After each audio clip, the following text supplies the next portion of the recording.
दमोह जिला मुख्यालय से कुछ ही दूरी पर स्थित बांदकपुर धाम में महाशिवरात्रि के अवसर पर दिन भर भक्तों का आना जाना लगा रहा। यहाँ पर लाखों भक्तों ने पहुँच करके भगवान भोलेनाथ के जहाँ दर्शन किए, वहीं पूजन अर्चन करने का सौभाग्य भी प्राप्त हुआ। यहाँ आने वाले भक्तों का क्या अनुभव रहा, यहाँ सुरक्षा व्यवस्था के लिहाज से किस तरह की व्यवस्थाएं की गई थीं, सभी के विषय में यात्रियों के द्वारा, प्रशासनिक अधिकारियों के द्वारा जानकारी दी गई। Bureau report, ACN news. अब हम लोग बांदकपुर आए हैं शंकर जी की पूजा करने के लिए। अब हम लोग महाशिवरात्रि में आते हैं, भगवान भोलेनाथ की पूजा करते हैं और जल चढ़ाते हैं। जय भोलेनाथ। यहाँ पर हम लोग बांदकपुर आज महाशिवरात्रि है, शंकर जी के दर्शन करने आए हैं। पहले हम यहाँ पर आके शंकर जी को जल चढ़ाएंगे, शंकर जी से प्रार्थना की सब लोग खुश रहे। बस इस शिवलिंग यहाँ पर जो शिवलिंग है करीब 400 वर्ष पहले से ये शिवलिंग निकले हुए हैं, पृथ्वी से अपने आप प्रकट हुए हैं, स्वयंभू लिंग है।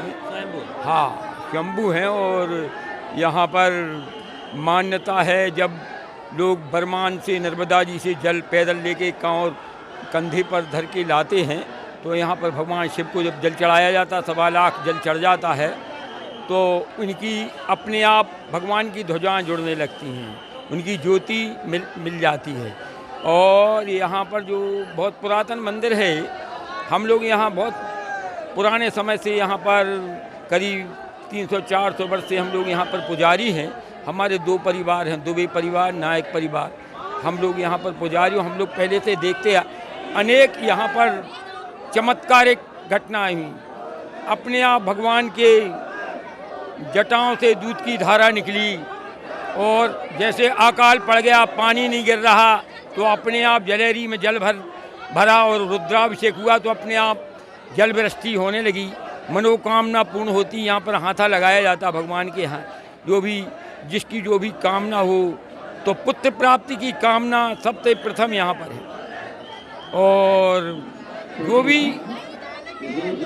मनुष्य यहाँ पर कोई भी कामना लेकर के आता है तो यहाँ पर विशेष पूर्ति होती है। यहाँ पर विशेष करके श्रीफल चढ़ाए जाते हैं, नारियल पर भगवान अपनी कामना बोलता है और भगवान के सामने उनकी कामनाएं पूरी हो जाती हैं। और अनेक दूर दूर से लोग आते हैं और हमारी एक विनय है शासन से कि यहाँ पर हर ट्रेनें खड़ी हों, यहाँ का विकास हो, यहाँ पर बाहर धर्मशालाएं हों और लोगों के लिए अच्छी व्यवस्थाएं रुकने की हों, इसमें थोड़ी कमी है। और बाकी तो बहुत अच्छा कार्यक्रम। हम भी पुजारी हैं यहाँ पर मंदिर में, हम दोनों भाई पुजारी हैं यहाँ पर मंदिर में, जागेश्वरनाथ भगवान के मंदिर में पुजारी हैं। और हम लोगों की तो यही कामना है यहाँ पर बढ़िया व्यवस्थाएं बने और अनेक दूर से यात्री आते हैं, पैदल हजारों की तादाद में महिलाएं पुरुष पैदल आते रहते हैं और इसका नाम बांदकपुर पड़ा। यहाँ पर देव जागेश्वरनाथ की मान्यता ये है कि यहाँ पर जो भी श्रद्धालु आते हैं उनकी सभी मनोकामनाएं पूर्ण होती हैं। काफ़ी दूर दूर से पूरे भारतवर्ष से यहाँ लोगों का निरंतर पूरे वर्ष आने का तांता लगा रहता है। और चूँकि विशेष पर्व बसंत पंचमी, महाशिवरात्रि, इन उपलक्ष्य में काफ़ी अधिक मात्रा में लोग आते हैं।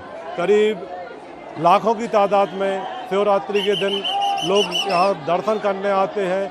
कुछ लोग कांवड़ से नर्मदा जी का जल लाकर श्री देव जागेश्वरनाथ को चढ़ाते हैं, वो अपनी मनोकामना पूर्ण करते हैं। और इसी के साथ यहाँ रात्रिकालीन में शिव जी के विवाह का कार्यक्रम उत्सव मनाया जाता है।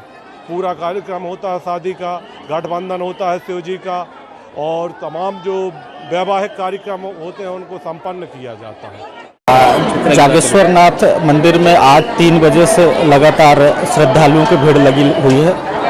श्रद्धालुओं को शांतिपूर्ण तरीके से दर्शन कराने के लिए पर्याप्त सुरक्षा बल लगाया गया है ताकि सभी श्रद्धालु शांतिपूर्ण ढंग से भोलेनाथ जी के दर्शन करें और शांतिपूर्ण ढंग से यहाँ से वापस चले जाएं।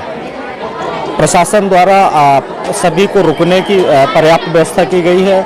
यातायात को ध्यान में रखते हुए जगह जगह पार्किंग की व्यवस्था की गई है और इस व्यवस्था को संपन्न कराने के लिए पर्याप्त सुरक्षा व्यवस्था में लगभग 300 से ज़्यादा बल लगाए गए हैं।